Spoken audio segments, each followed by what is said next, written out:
बात करें वर्ष 2019 की तो सरकार ने 22 करोड़ पौधारोपण किया था और Guinness book of world record में नाम भी दर्ज करवाया था।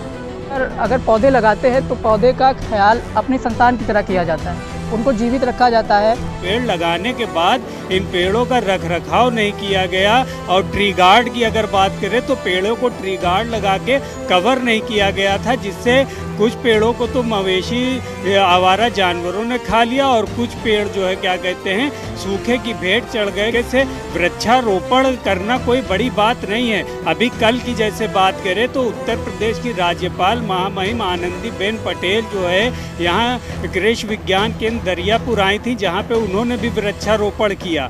घूम के देखा है और काफ़ी लोगों ने आके वृक्षारोपण भी किया है, लेकिन सिर्फ वो जिस दिन वृक्षारोपण होता है उसी दिन उसके 2 दिन या 4 दिन तक ही जीवित रहते हैं।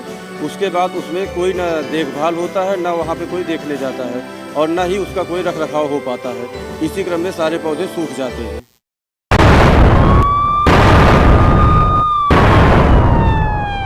नमस्कार, क्राइम रिपोर्ट सर्च में आपका स्वागत है। इस वक्त हम बात करेंगे पौधारोपण की। सरकार हर वर्ष पौधारोपण कार्यक्रम का आयोजन करती है और काफ़ी संख्या में पौधारोपण किया जाता है। हर सरकारी विभागों से लेकर प्राइवेट सेक्टर तक की काफ़ी संख्या में पौधारोपण किया जाता है। अगर हम बात करें वर्ष 2019 की तो सरकार ने 22 करोड़ पौधारोपण किया था और Guinness book of world record में नाम भी दर्ज करवाया था। इसी के बाद वर्ष 2020 में सरकार ने पौधारोपण किया और अपना ही रिकॉर्ड तोड़कर 26 करोड़ पौधारोपण किया।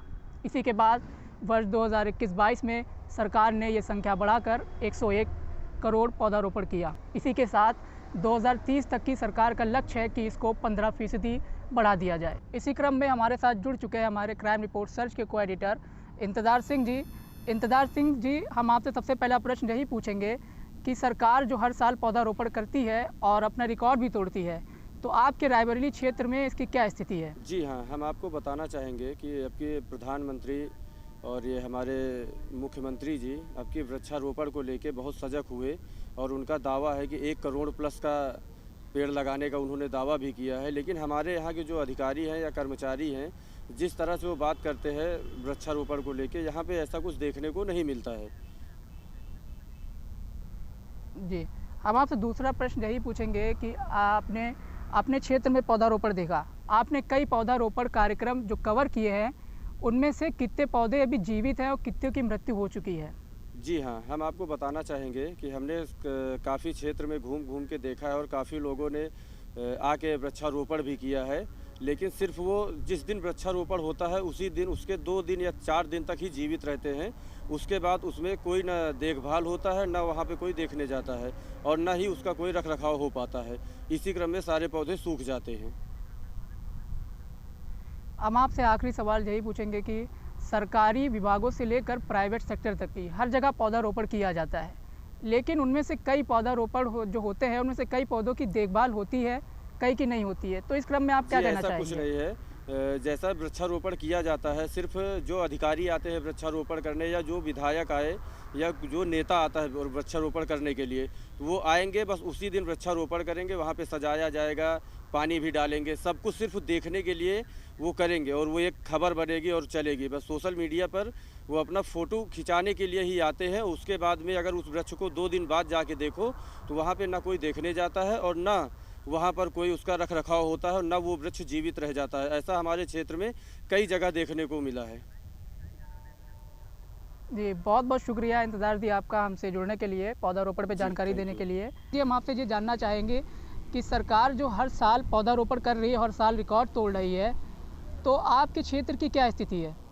देखिए, आपको बताना चाहूँगा कि जिस तरीके से अगर देश के प्रधानमंत्री की बात करें या सूबे की सरकार योगी आदित्यनाथ की बात करें, तो भाजपा सरकार का ये दावा है और उन्होंने प्राथमिकता दी है वृक्षारोपण को लेकर के और जो है कई करोड़ पेड़ लगाने का लक्ष्य रखा गया था मौजूदा सरकारों के द्वारा, वो चाहे केंद्र की सरकार हो या राज्य की सरकार हो। इसी क्रम में रायबरेली में भी पौधारोपण किया गया था, राजनीतिक दलों द्वारा भी पौधारोपण किया गया था और प्रशासनिक प्रशासनिक अधिकारियों द्वारा भी पौधारोपण किया गया था। यहाँ पर भी अगर हम बात करें डलमऊ तहसील की, तो मैं आपको बताना चाहूँगा कि यहाँ पे भी लाखों पेड़ लगाने का लक्ष्य रखा गया था। इसमें कई सारे NGO भी शामिल थे और प्रशासनिक अधिकारी और ज़िला प्रशासन भी शामिल था। पेड़ तो लगा दिए गए, लेकिन समयूल आपको बताना चाहूँगा कि पेड़ लगाने के बाद इन पेड़ों का रखरखाव नहीं किया गया। और ट्री गार्ड की अगर बात करें तो पेड़ों को ट्री गार्ड लगा के कवर नहीं किया गया था, जिससे कुछ पेड़ों को तो मवेशी आवारा जानवरों ने खा लिया और कुछ पेड़ जो है क्या कहते हैं सूखे की भेंट चढ़ गए कि उनको टाइम से, जिस तरीके से बारिश अब की नहीं हुई है, तो कहीं ना कहीं पेड़ जो है धूप से भी सूख गए हैं। जी जी। दूसरा प्रश्न आपसे ये पूछना चाहेंगे कि सरकारी विभागों से लेकर प्राइवेट सेक्टर तक की हर जगह पौधारोपण किया गया है, लेकिन इनकी क्या देखभाल हो रही है? जी देखिए, देखभाल वही मैं कह रहा था कि जिस तरीके से वृक्षारोपण करना कोई बड़ी बात नहीं है। अभी कल की जैसे बात करें तो उत्तर प्रदेश की राज्यपाल महामहिम आनंदीबेन पटेल जो है यहाँ कृषि विज्ञान केंद्र दरियापुर आई थी, जहाँ पे उन्होंने भी वृक्षारोपण किया। बात यहाँ पे ये आती है कि वृक्षारोपण तो कर दिया जाता है, लेकिन उसके बाद इन पेड़ों का कोई देखभाल नहीं हो पाती है।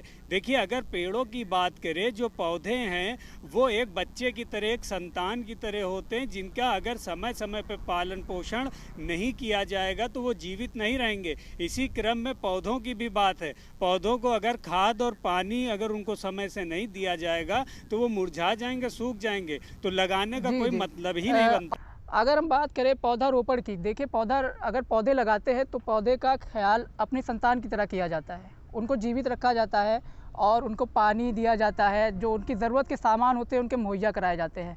लेकिन अगर हम बात करें सरकारी विभागों की, तो कई जगह ऐसी है जहाँ पे पौधारोपण के दिन तो खाली देखभाल होती है, लेकिन उसके बाद ना तो देखभाल होती है उनको, ना उनकी ज़रूरत का सामान मुहैया कराया जाता है।